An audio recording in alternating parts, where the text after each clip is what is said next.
Welcome to the quiet edge of Long Island, where wide lawns, tall trees, and old money calm surround one of the most talked-about homes in American media.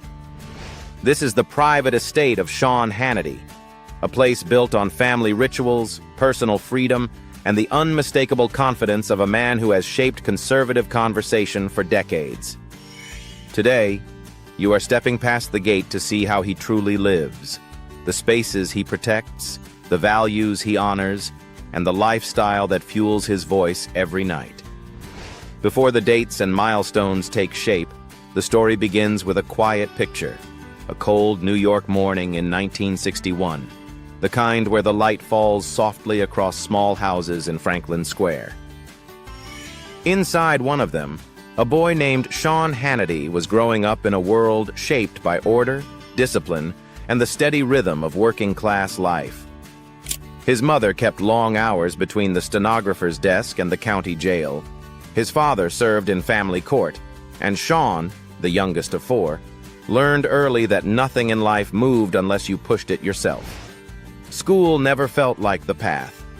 He tried New York University, UC Santa Barbara, and Adelphi, but the classrooms did not hold him. Instead, the real world did. The smell of paint, the feel of unfinished wood, the satisfaction of building something with his hands. At 20, he opened a small house painting business. When the work dried up, he took jobs as a contractor in California. Those years looked ordinary from the outside, but they carried the first truth of his adult life. If he wanted a future, he would have to carve it out of nothing. Then came the moment that changed everything. In 1989, he stepped behind a microphone at UC Santa Barbara's volunteer station. The room was small, the equipment old, but the silence before the first word felt electric. His voice was rough, unpolished, forceful, and it got him fired within a year after a heated segment on LGBT issues. Most people would have walked away. Sean drove east and doubled down. He took an afternoon slot at WVNN in Alabama, then a talk show job in Atlanta. Every move felt like starting over, but each city widened his reach, sharpened his instincts, and taught him how to command a room without ever being in it. By 1996, his voice carried far enough to catch the attention of Roger Ailes. Fox News handed him a national audience, and Hannity and Colmes introduced him to millions. Radio never left his hands. From late-night hours on WABC to the packed afternoon slot he held for 15 years, he learned the rhythm of America rushing home from work. When The Sean Hannity Show went into national syndication in 2001, everything accelerated. The show spread to more than 500 stations. His contracts grew into tens of millions. He built a reputation as one of the most powerful conservative voices in the country, a man whose commentary could shape conversation far beyond the studio walls. Television followed the same arc.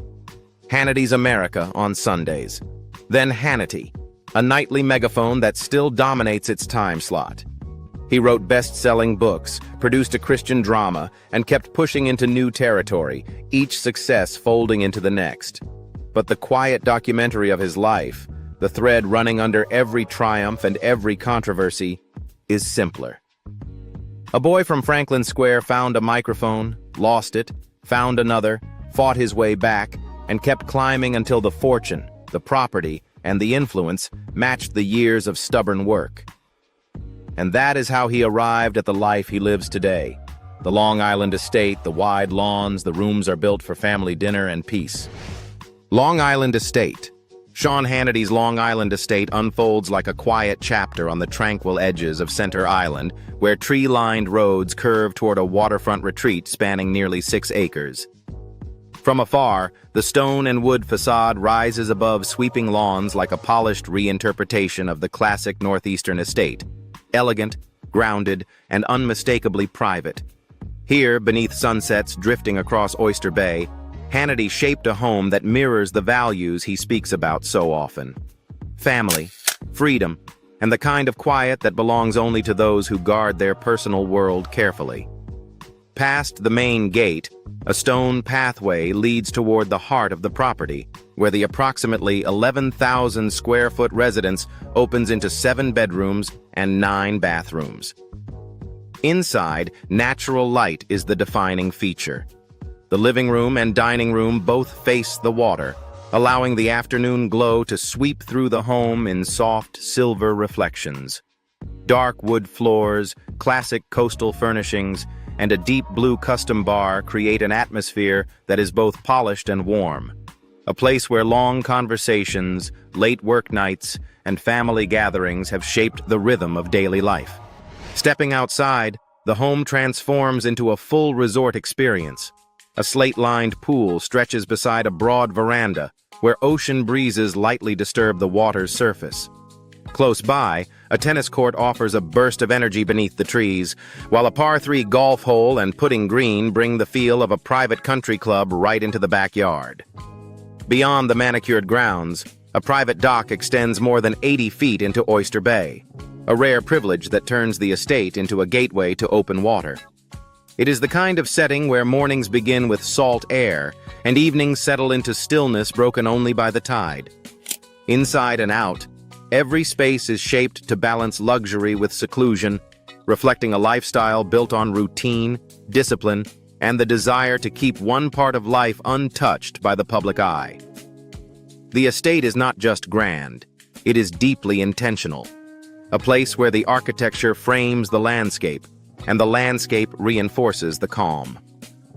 This is the Long Island sanctuary that defines Hannity's off-camera world, expansive, guarded, and quietly powerful.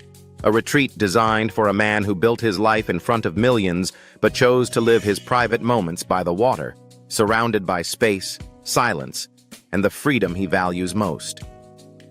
Yet the journey does not end on Long Island. It simply shifts latitude. Far to the south, another home waits, brighter, bolder, and set against the twin blues of the Atlantic and the intracoastal. Mansion in Manalapan. On a prized stretch of South Ocean Boulevard in Manalapan, a sliver of land where the Atlantic meets the intracoastal in a mirrored ribbon of blue, Sean Hannity's new $23,500,000 mansion rises with the confidence of a modern seaside fortress. Every line of the property reflects the taste of Palm Beach County's most exclusive enclave. Bold, geometric architecture, long sweeps of glass, and terraces layered like open-air lounges above the water. It is the kind of home that seems to exist in two worlds at once, one shaped by sunlight and ocean air, and another defined by privacy, security, and the quiet power of location. The moment you enter, the house opens in a long axis of marble, stone, and soft coastal tones. High ceilings carry the brightness from room to room, letting natural light spill over the polished floors. The main living area looks directly toward the intracoastal waterway, where boats drift by like moving brushstrokes. It is a space designed for calm evenings, wide sofas, artful lighting, and doors that slide back to create a seamless blend of indoor and outdoor living.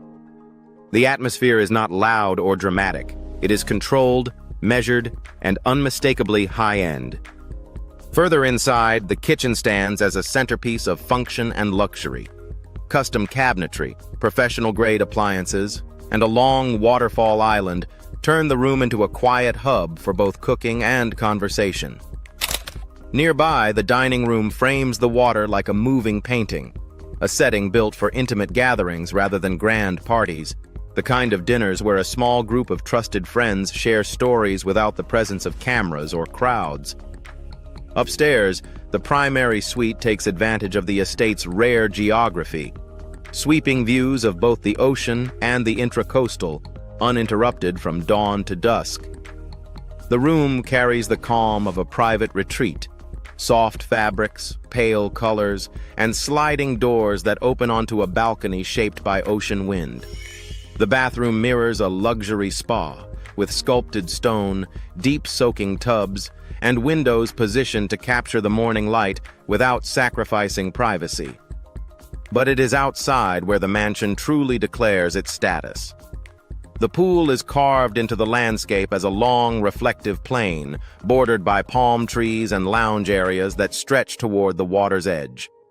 A private dock extends into the intracoastal, making the home as much a marina as a residence, ideal for quiet morning rides or late afternoon escapes when the schedule finally opens. On the ocean side, private beach access turns the property into its own coastal sanctuary, where the sound of the surf becomes part of the architecture itself. Manalapan is known for its guarded seclusion, and this mansion follows the same philosophy. State-of-the-art security, controlled entry, and layered landscaping protect the estate from both noise and visibility. Yet the design remains open to the natural world. Sea breezes pass through the terraces, light shifts across the stone, and every hour of the day feels connected to the water. The home captures the exact lifestyle Hannity has leaned into in recent years. Quieter, more deliberate, wrapped in privacy, yet surrounded by beauty. It is not merely a Palm Beach area mansion. It is a refined statement of space, security, and coastal luxury on one of Florida's most coveted strips of sand and sea. From the calm of the Manalapan shoreline, we look to the cars that have accompanied him on the many roads he has traveled. Car collection. He keeps a Chevrolet Bel Air convertible 1957, the way some people keep a photograph, as something warm, familiar, and touched by memory. Its value today sits around $70,000, but what matters more is the feeling it gives him. Chrome catching the morning sun, a soft breeze moving through the cabin, and the quiet pride of steering an American classic along a coastal road. The yellow and white interior, bright as a postcard, reminds him of slow weekends, open streets, and the kind of freedom that does not need to be spoken. It simply lives in the space between the wheel and the sky, and his world shifts into something smoother and more modern with the Lexus LS 500. Current value, around $90,000. He chose it for the calm, the cabin wrapped in soft leather, the almost weightless steering, the way the car seemed to smooth out the world before he even reached it. It became the companion for workdays that stretched deep into the night, for drives home when he needed silence more than speed. Someone close often sat beside him on those quiet drives, and the smooth roll of the road made the cabin feel like a small, peaceful space where the long day could finally feel a little lighter. Each car carries its own meaning, and together they shape a life built on comfort and ease. From here, the story widens into the larger picture, the fortune he has built and the decisions that shaped it, income and net worth. His money story doesn't begin with millions. It begins with nothing more than a small volunteer radio slot in the late 1980s, a job that paid $0 but lit the fuse for everything that followed. From that quiet studio in California, the path slowly widened until it became one of the most profitable careers in American media, eventually building a net worth of $250 million. The first real jump came when Fox News hired him in 1996. What started as a debate show with Alan Colmes quickly became a prime-time anchor of the network. Today, his Fox News salary alone pays $25 million per year, the kind of contract that comes only after decades of ratings dominance. His radio work adds another $20 million each year thanks to a lucrative syndication deal signed in 2019, bringing his total annual income to roughly $40 million. Some years are even higher. From June 2018 to June 2019, he earned $45 million, and from June 2019 to June 2020, another $43 million. But television and radio are only the front door of his earnings. The quieter money, the money that builds empires, comes from real estate. Beginning in the early 2000s, he started buying heavily into housing markets across the country.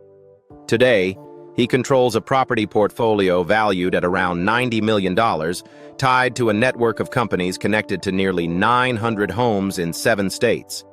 Some are luxury residences, others are working-class rentals, and many were purchased out of foreclosure during 2013. In 2014, he acquired 2 large apartment complexes in Georgia for $22,700,000, turning monthly rents of $700 to $1,000 into stable, long-term cash flow. Book sales add another layer. Titles like Let Freedom Ring and Deliver Us from Evil became bestsellers, generating royalties that still trickle in. Then there are speaking events, limited advertising deals, and occasional production work. Secondary income streams that act like small tributaries feeding a much larger river. All this money shapes the way he lives, a pattern of waterfront estates, high-security properties, and homes designed for privacy as much as comfort. Over the years, he has owned a 10,600-square-foot mansion on Long Island, a $4,750,000 penthouse in Naples, a $5,300,000 Palm Beach condo, and a $23,500,000 waterfront estate in Manalapan. Each move reflects the same logic as his career, choosing places that give him space, control, and a sense of safety away from the cameras. And when you step back, the money trail tells a simple story. A man who started with no salary at all, built a media brand watched and heard by millions, turned broadcasting into investment power, and used that power to build a lifestyle defined by privacy, land, and long-term security. The financial foundation beneath the world he lives in today. And from the wealth he has built, we move into the ideals he supports, the help he chooses to give, and the way he shares his success. Philanthropy. One of his strongest commitments has been helping veterans. Coming from a family shaped by discipline and service, he has always felt a personal responsibility toward those who returned home with wounds that do not easily fade. Through partnerships with organizations like the Freedom Alliance, he has helped raise and donate more than $5 million for scholarships, housing support, and medical care. Emergency relief became another major focus. Whenever hurricanes hit Florida or the Gulf Coast, he moved quickly, matching donations on air and contributing directly. Over the years, he has sent more than $1,500,000 to disaster response groups like the Red Cross, Mercy Chefs, and local rebuilding funds. Education has always held a quiet place in his giving. That is why he has funded more than $1 million in school tuition support, classroom supplies, and after-school programs through local churches and community organizations. His charity also stretches into small, personal acts, paying off medical bills for families featured on radio segments, covering funeral costs for first responders, buying groceries for churches that feed the homeless. What his donations truly show is the character behind the career, steady, practical, and deeply human. To understand him more fully, we now step into the everyday moments that shape his private world. Personal life. These days, Sean Hannity lives a quieter, more settled life than the intensity of his on-air personality might suggest. His world has narrowed in a way that feels intentional. Fewer public appearances, more time spent in the spaces that bring him calm. After his divorce, he built a routine that gives him both privacy and structure, focusing on work during the day and stillness once the cameras turn off.